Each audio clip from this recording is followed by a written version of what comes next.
சிலர் பலருக்கும் வினை விளைவிப்பதற்காக சில மோசமான விதிமுறைகளை கையாளுவார்கள். சூனியமும் செய்து விடுவார்கள். சூனியத்தை நாம் நம்பக்கூடாது. எனினும் சூனியம் என்று ஒன்று இருக்கிறது. அல்லாஹ் நாடினாலே ஒழிய அந்த சூனியம் நமக்கு பலிக்க மாட்டாது.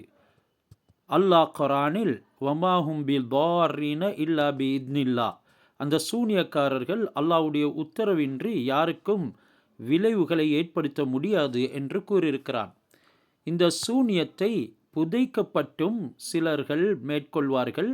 புதைத்து அதனூடாக வினை விளைவிப்பதற்கு முயற்சி செய்வார்கள். இப்படி புதைக்கப்பட்ட அபாயகரமான சூனியம் அதே இடத்தில் முடிந்துவிட வேண்டுமா?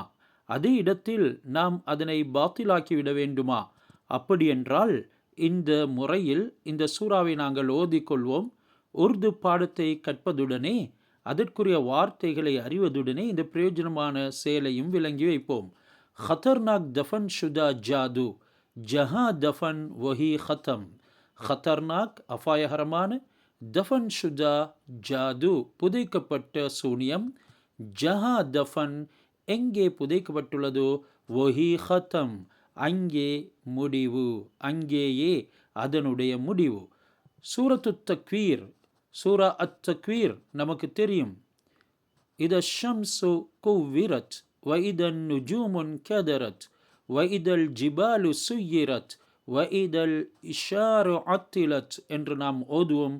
அந்த சூறாவை சுபஹுஷாம், சுபஹஷாம் காலையிலும் மாலையிலும் தீன் மர்த்தபா படே, மும்மூன்று விடுத்தங்கள் ஓதிக்கொள்ளுங்கள்.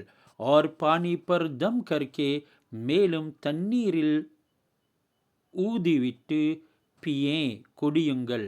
மதுஃபூன் ஜாது ஜஹாபி ஹோகா, புதைக்கப்பட்ட சூனியம் எங்கே இருந்த போதிலும் ஹத்தம் ஹோ ஜாயேகா, அது முடிந்துவிடும், அது இல்லாமலாகிவிடும்.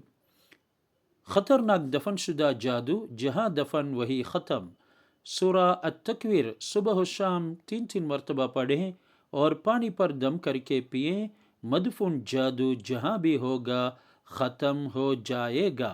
எனவே இப்படியாக குர்ஆனின் ஊடாக நாம் இந்த பிரயோஜனங்களை அடைவோம். தீங்குகளில் இருந்து பாதுகாவல் பெறுவோம்.